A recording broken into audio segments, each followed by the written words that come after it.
Hi, this is Mia. I just chaired the meeting for Al-Anon. I did hope and ended with when I did my readings, I did hope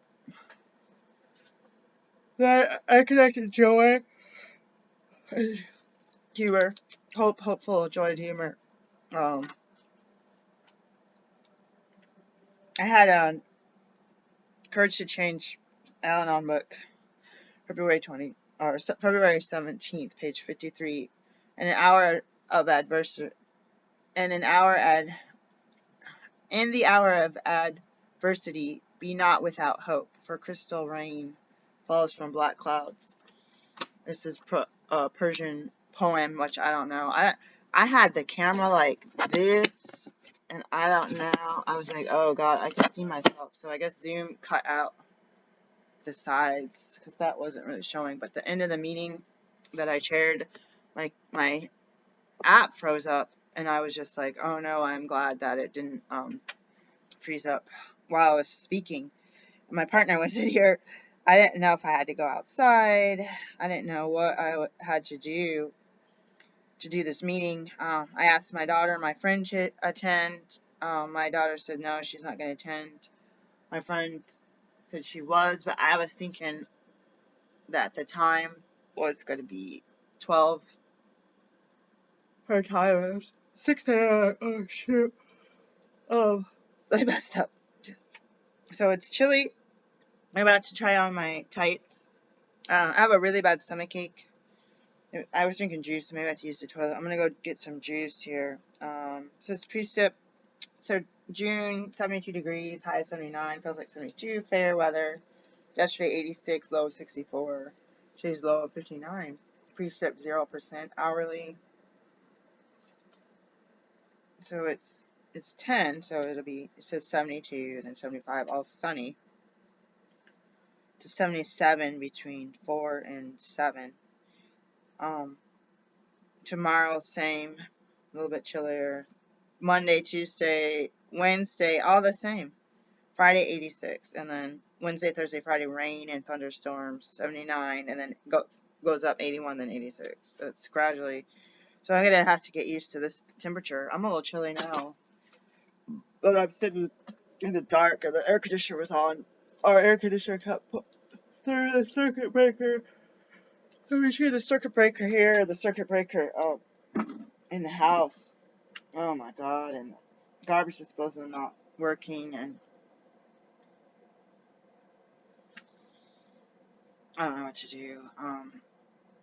I told you guys that my partner didn't like to hear a lot of stuff from my past, but I consciously made an effort to talk about positive things in my past because whether I talk about it to someone or not, if I talk about it and wallow about being abused, so I chose hope. I didn't get to say this, but I chose the topic of hope because in the meetings they want you to talk about experience, strength, and hope. But I had to turn it around because I was doing hope. I wasn't getting to hope. I wasn't getting to strengths. So I decided, why don't you start with hope, Mia? Then if you have time, work on the strengths. And then talk about an experience or the experience or a part of an experience. Because I found that I would talk about experiences and I would go on a tangent and I would be depressed and I would think about how those people don't like me and all this stuff. And like like how the world doesn't like me and how I can't do anything and then become hopeless. And if you can continue, which it might be a 3-hour conversation with just me talking, a speech experience, and then I'd be like, okay, what are my strengths? Okay, I reached out for help. Okay, I read this self-help book. Okay, I did this, I did that. And then hope. So I guess the hope today was to look up the definition of hope and hopeful, talk about recovery, talk about time, higher power. Someone said there's a poem by Emily Dickinson. Someone talked about faith. Someone said hope acronyms, that I used the HALT acronyms. Someone added something to that. Someone talked about patience, acceptance, belief, and hope. I like that. I like that a lot, actually.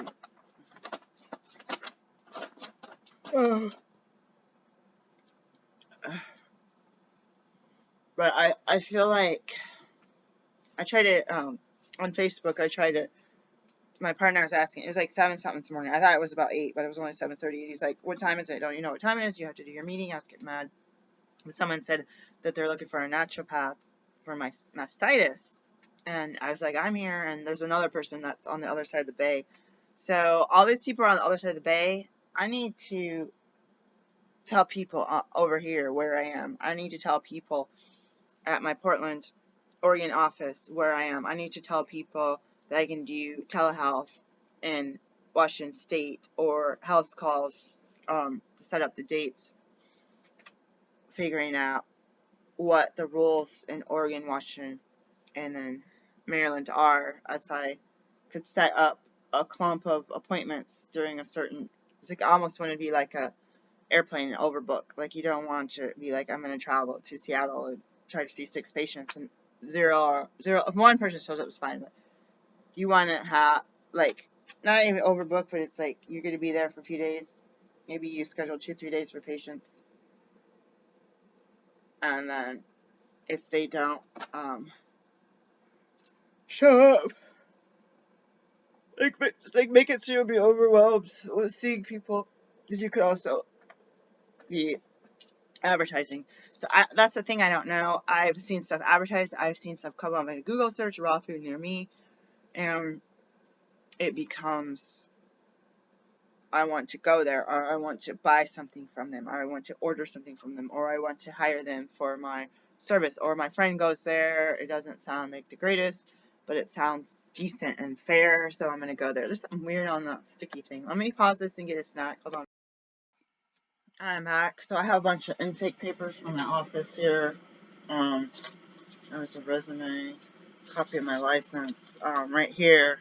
I swore I put this on Google Docs. A couple of them, I cannot find them anywhere. Maybe they're on my partner's computer. I need to find them, excuse me. There's a frog in the pond, or in the pond. In the pool, there's a whole bunch of tadpoles in the pool.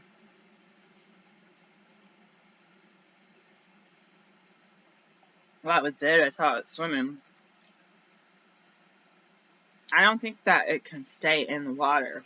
I think it needs to get out. You know, we have to help them out.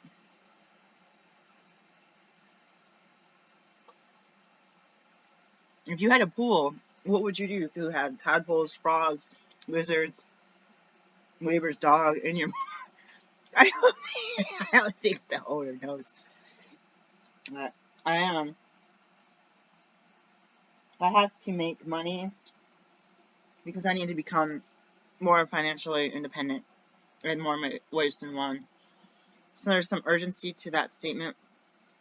In more ways than one is more than the actual income that's needing to be generated.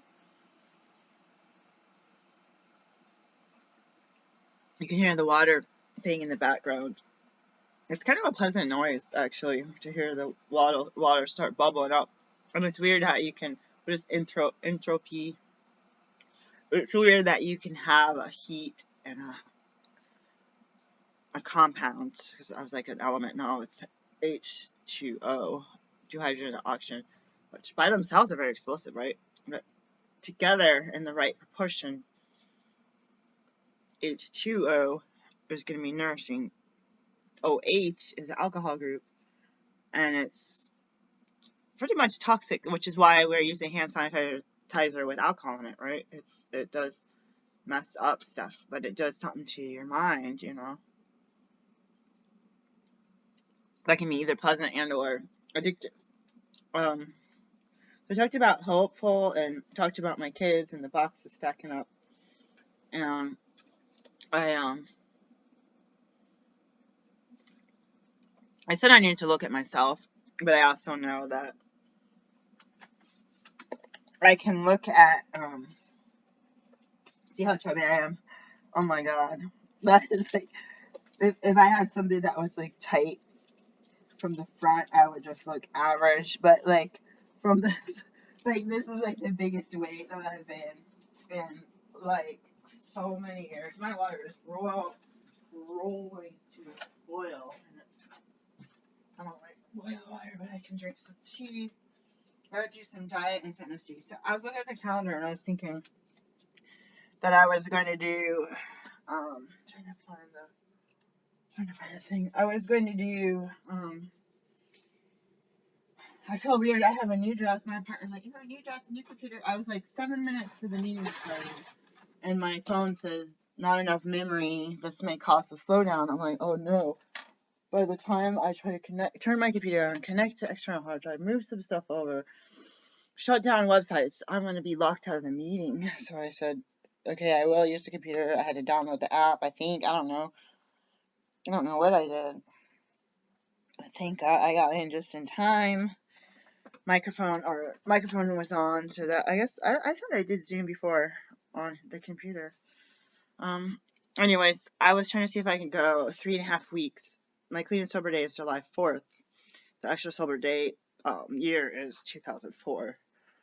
And I keep saying I'm gonna go on this month-long juice fast, or I'm gonna do this, I haven't done nothing, guys, like literally. I'm a large raw foodist. I have 2 tie-dye dresses, or a print. This is more like a print dress. The other one is a tie-dye dress. It's overpriced. Careful what I wish for, that I sold this. I like boho style, and I don't know if that means bohemian, right? Doesn't it? And I don't like, what do I look like? It's like, I have fingerprints. Do I look like I belong on the cover of a magazine? It's like I am plus size. Like, oh my god, sorry you guys. And the dress does go right past my knees. I was gonna go for a walk. This is airy and light. I didn't want to wear it until I took a shower. Then I thought, oh, someone might have tried it on. I should probably wear it, then take a shower. But I was scared to wear it on a walk because I didn't want the bugs to go up the dress. You know what I mean? I just have this paranoia. I do have a pair of shorts that were some other chick. I had some stuff in here that some other chicks got mixed up in my partner's clothes. I'm kind of paranoid about me wearing something that close to my privates, but it is what it is, I think what I'm going to do is just do what I can with my billing and my eBay store. I have my partner on and off work because the coworker's sick. So I started something yesterday. Just put it away. Just rolled it up and put it away. Just placed it on a hot spot. I think I barely made the bed yesterday. We got rid of a bunch of boxes. Now there's a bunch of boxes. I was thinking about hope. What I read from Courage to Change. It talked about instant gratification at first, and then it talked about recovery, taking time. We all have dark times in our life, but the journey to better times is often what makes us happier, stronger people. I should have reread that. When we stop expecting instant relief, we may come to believe that where we are today is exactly where higher power would have us to be.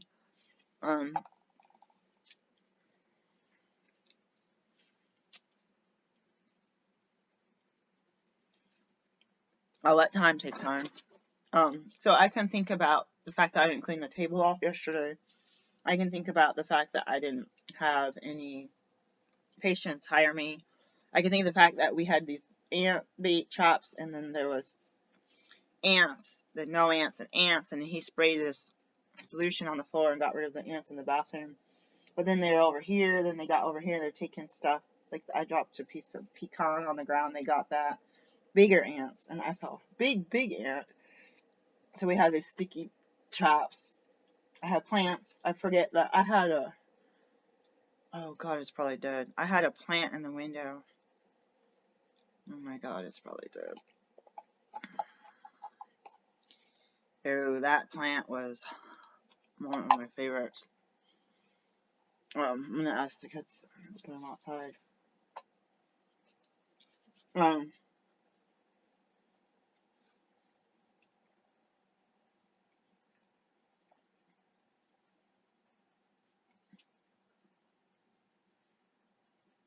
the ants used to get in that plant. I swear they had a nest that they hatched babies. It's ridiculous. Because I told you guys when they redid the windows in the house, they cut out the windows, took them all the way out. Did some? I think they put a seal so that if the water drips, that this part wouldn't collect water or form mold.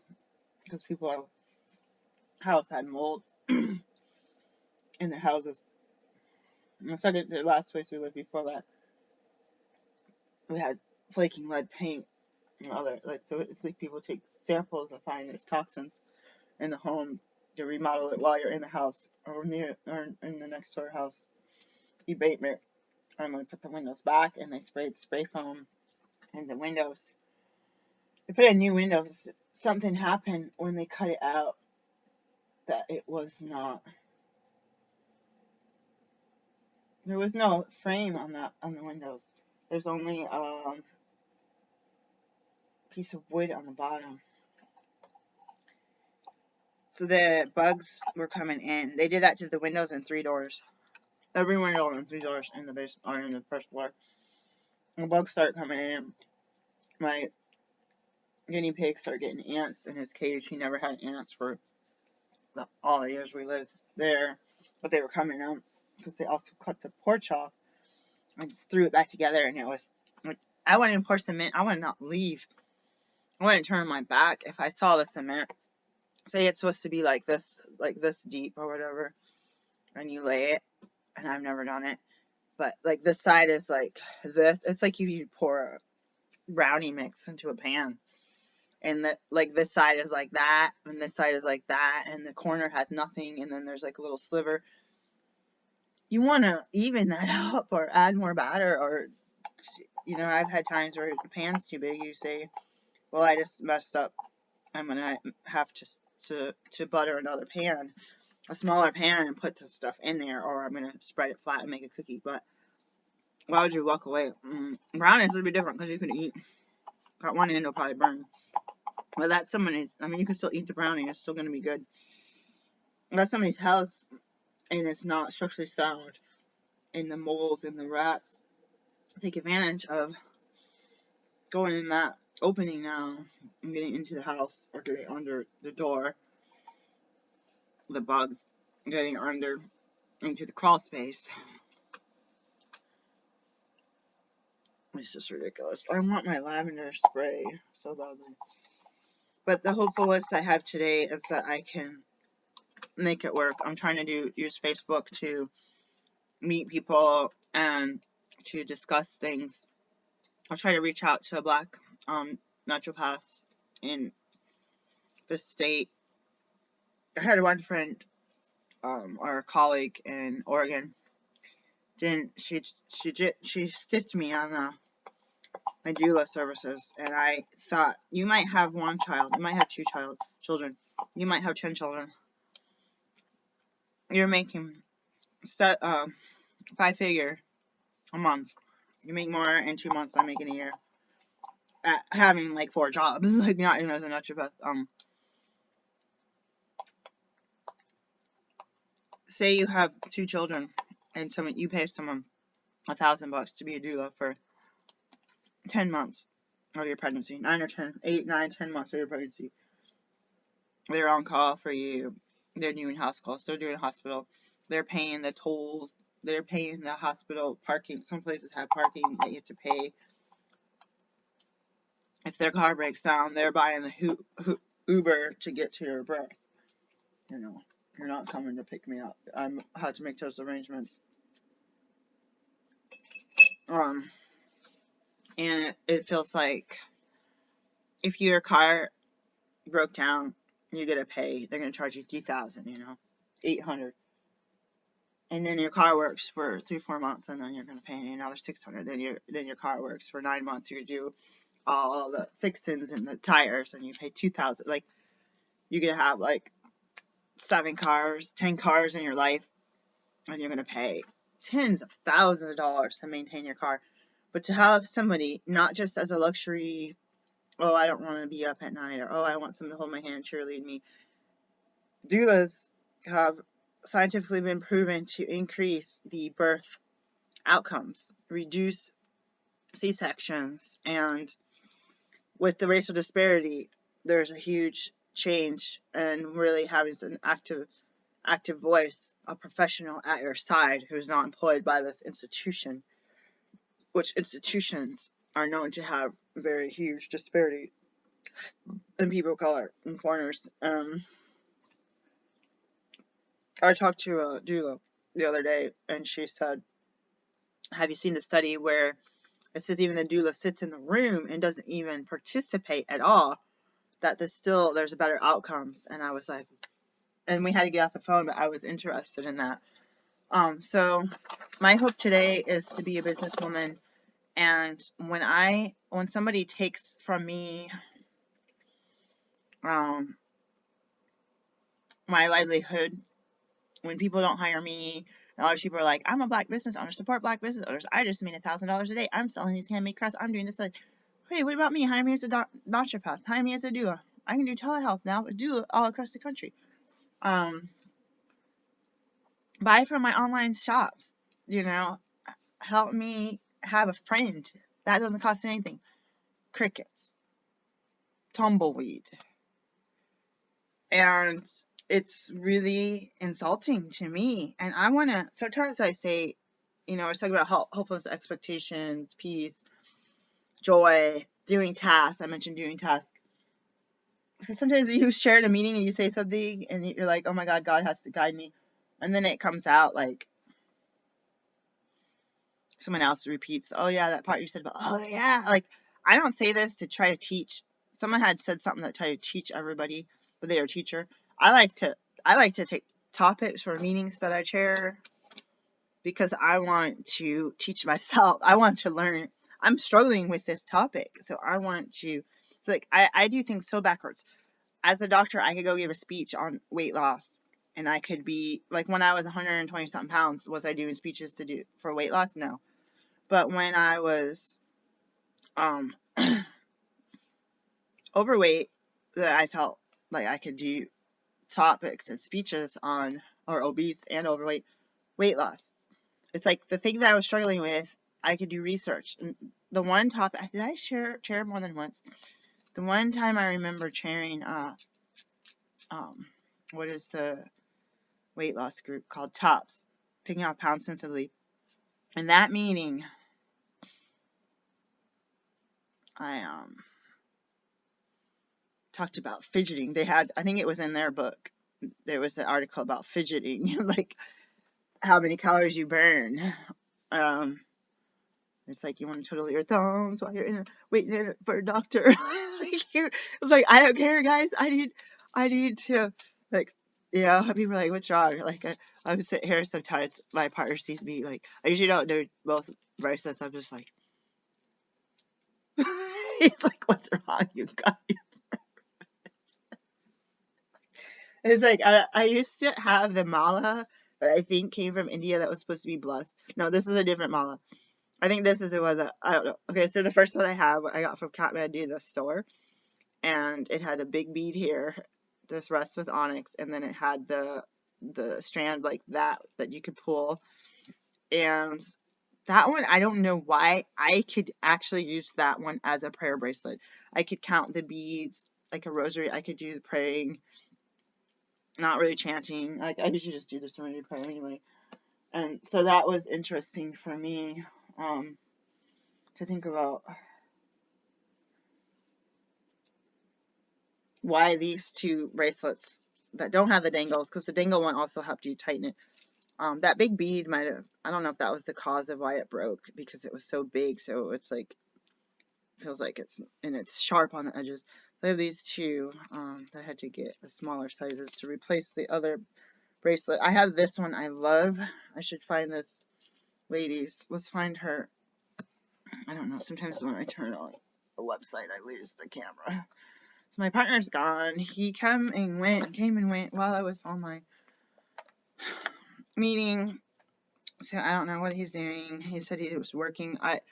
I wanted to talk positive and hopeful about him. He's really eager to work. And when we were sitting here in the winter, I realized that I was suffering from seasonal affective disorder, or maybe one of my healthcare practitioners realized it, and or I was at the brink and trying to, which reminds me, take vitamin D.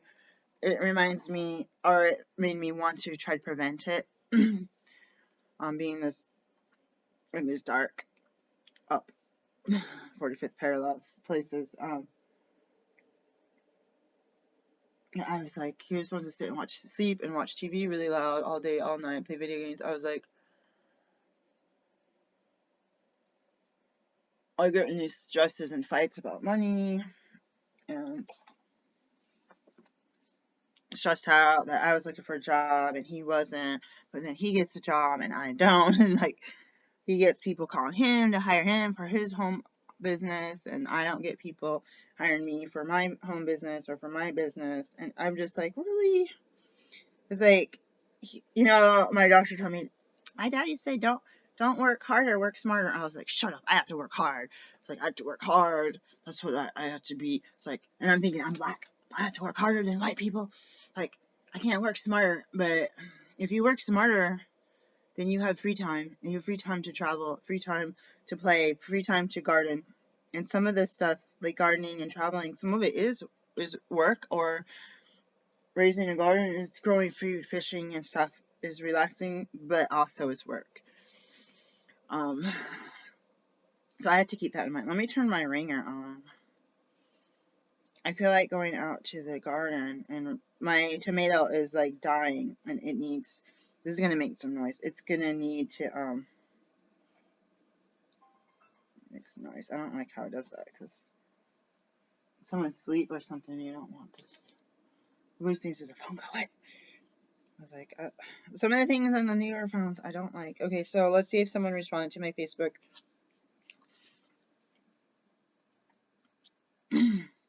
Oh, someone did to the big thing of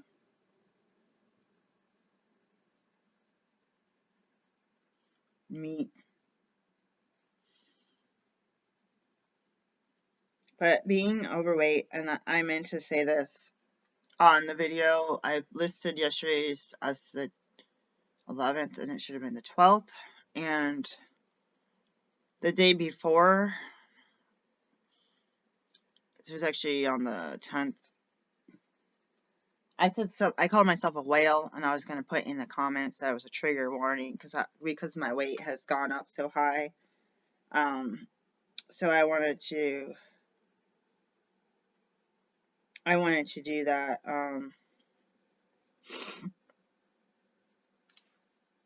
Who's this?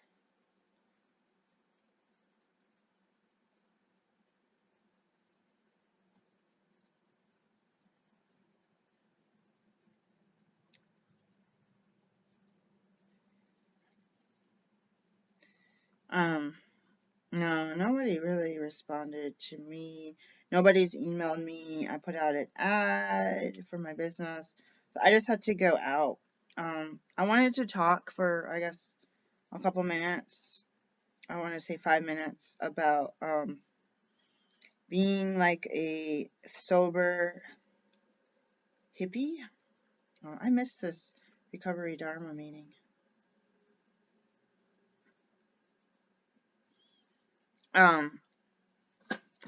Someone commented on my thing about the Buddhists talking about 1,000 sorrows or 10,000 sorrows and 10,000 joys, and they hope they had the 10,000 sorrows. So that makes sense. Like, I like when I say something someone talks about Buddhism. I brought in the Persian poem. I was gonna look this stuff up, and I didn't. And I wanted to ruminate through my sleep that I wanted to not reconcile, but forgive this Persian people that I know that me and my family have been in physical danger because of these people's cunning, conniving, manipulative, selfish, uncaring ways.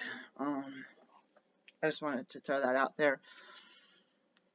So I said, I can't, just like with blacks, you can't say that you saw one bad person or a family of people acting stupid that you can't You're not supposed to, just like the entire race or the entire continent where these people come from, countries, continents, groups that you see. But throwing in this race thing, you go into a store and people stare at you, their eyes get big, you want to buy something healthy or something cute, or something that, these are for rich white people, you don't look like you have any money. I don't, but I need a pair of boots. And I want the brand that I want, and you sell it. I need some raw juice. You're charging freaking $10. You think I'm too poor to buy your freaking juice because I'm black? And then give me a black person discount. Like, don't stare at me, because this is your store, and you might have 25 women a day, skinny yoga people, coming in buying your product. But if these cliquey people, one of them puts out a bad word about you, you're going to lose 25 clients. I was the one person, and I could come in and continue to help your business thrive. And seeing that you can collaborate, you have healthy handmade trinkets and stuff and juice, and you're gonna look at me like I don't belong. I could talk to our friends and our clients and use you, like, say, oh, I want to earn money so I can support my health and this person's business at the same time. I know full well that I could juice the dang stuff myself if I get off my lazy butt. But sometimes it's easier for me to be motivated when I work for someone else. Sometimes it's easier for me to be motivated when I work for myself. And I think I do have a pull with that. Working for yourself feels like your family is like, society is like, well, you think you're going to sleep all day and then sit there on your phone and sell a couple items? You think you're going to live off that? You think you're going to be on housing assistance and you're not going to be able to prove your income because you don't have a boss? Like, you can't be like that. You can't say you made $36 this week. Like, we think you probably make $3,600. Like, no, I ain't made nothing. Nothing. I wish I could tell you, woohoo, crumple up this application. I out income the program.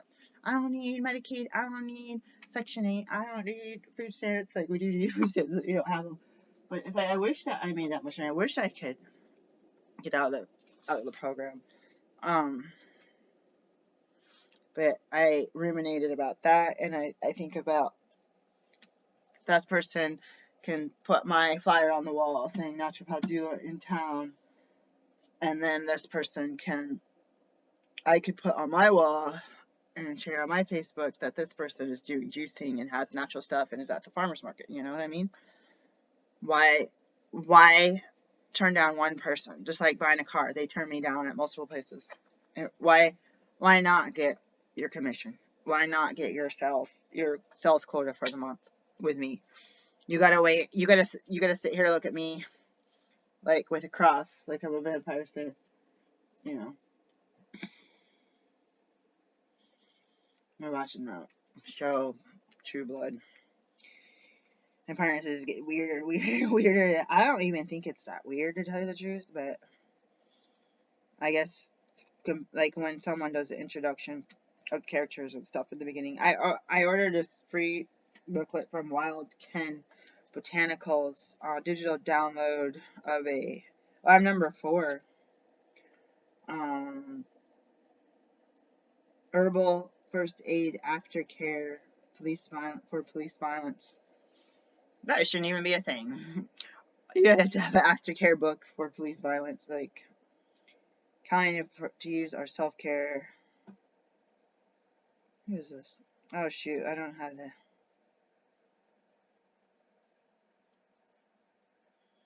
Who are these people? I knew you get something that's free, you know that now they have your email address.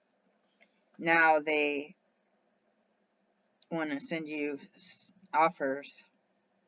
I'm trying to figure out where these people are. It's like, why don't I do that? Why don't I want this free booklet? Click on this. I don't even know who these freaking people are. Like, I don't even know. It must have been on one of my Facebook naturopath groups. I don't even know how to get the freaking. Who is this crazy person? Yeah, Oregon. This is a good lead. This is a good lead into this. I'm already in Instagram. Let's see, what is.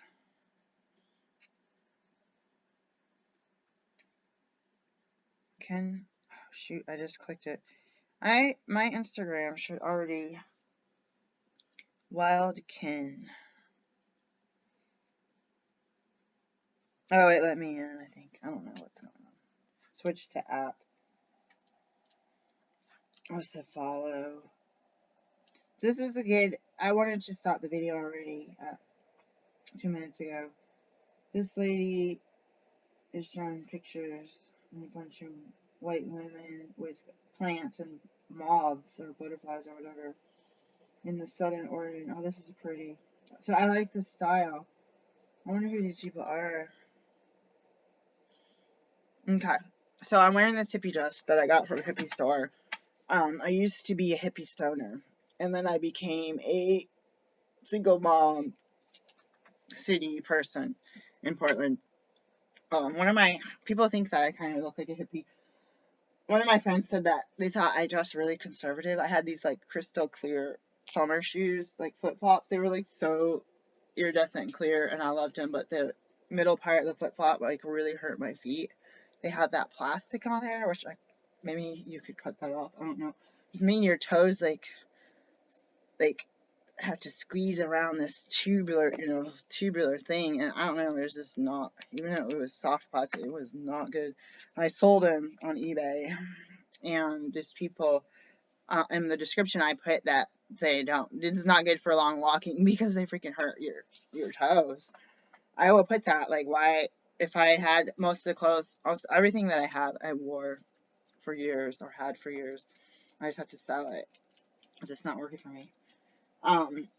So I studied hippies in the library after school. I studied looking at pictures in the library, the city library. Let's go to Michigan, which is the only time I really remember. I barely remember going to the city library, but I started going there after school. I don't even know how I ended up getting off the bus there. It's like, I don't know. You have to get permission. It's like, I don't know, somebody in the online library. I guess this stuff is 30 years ago. It's like more than 20. So maybe it's just the fact that I don't remember. But it's a small town. You gotta know where things are. I remember pictures, maybe black and white, maybe not. Of, you got. Well, I like, this is my interpretation. It might not be exact, but because over the years, think of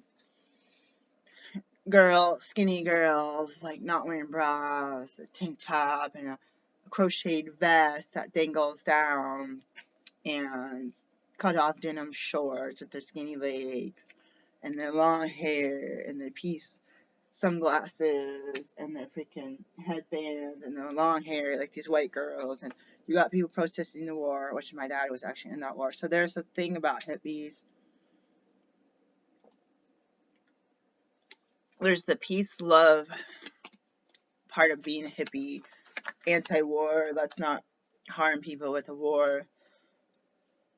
There's that protest, there's that anti-war, there's that we're going to burn our bras and have sex with whoever we want, we're not married, we're going to smoke pot and chip on acid, those type of groups.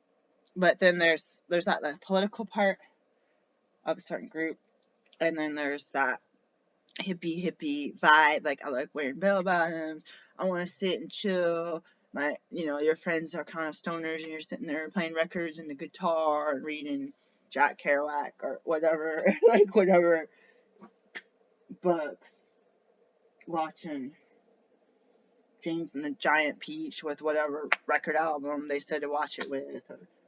You got that vibe, especially growing up in the 70s, being born in the 70s, growing up in the 80s, where you have Michael Jackson, you have like flashing lights and light up floors and whatever his videos, and you have the weird cartoons and the reruns from the people who grew up in the 80s watching reruns, like Gilligan's Island. I watched the reruns. Dennis the Menace, Leave It to Beaver, like where the white people are enjoying their lives. And so it's like you end up with this like multimedia, like different media, generations of media formed me by watching black and white shows, black and white movies, HBO. We were one of the few early people that have cable in my small town. from. The base kids probably had it. They had stuff. I feel like bases have. I feel like military gets stuff sooner than the general public. HBO, MTV Raps, when it actually played music all day, every day. This VH1, or VH1, is that what it's called? They had their videos too. I was like, they're not as like intense, and they had too much like talking shows. I watched VH1 or whatever a little bit. And get into rap videos, and then me and my friend kind of just like we're a cross between like a gangsta and a grunge rocker from Seattle, like with the flannel shirts downtown, like these baggy pants, men's pants. We got them all. So I noticed men's pants have nice big pockets. They're very thick denim. They're well made. The seams don't just tear the first time you put them on. It's like I was like, whoa, like what? Like these flimsy women, and I was surprised with my fat butt and curvy body that the men's pants actually fit better and they look better on my figure, which is I just still haven't figured out if they're just like flat. I don't know why they make my body look more better than maybe because curvy stuff is curvy and it's like now it's like squeezing my stomach out and like the hips. I have these pants now, like the hips stick out, like the saddle pants or whatever. And then like the other part is high and low. It's just a mess. I was like, I should have not taken the tag off and returned these, but my weight is so big and these will probably shrink in the dryer. I should probably just keep them and sew them up. And when I decide that my body wants to lose weight, that I can wash them and put them on the magic hook here of sewing. Cha-ching. But to being like a hippie and having a boyfriend right now that kind of has these different friends, they're kind of in the coming from a Republican county, but being kind of like watermen and like hippie type people, whether they're clean cut or not. Then it's like, oh no, I'm like my last guy I was dating was kind of referred to me as a hippie doctor. I was like I still think of my friend talking about being conservative. I come from a super conservative family, so I don't understand this whole hippie thing. But then sometimes I see black women or sometimes even Asian women, and you see this hippie vibe, this witch vibe, this peace, love, earth mother vibe, herby. People talk about crunchy granola, but you get this vibe, and you're like,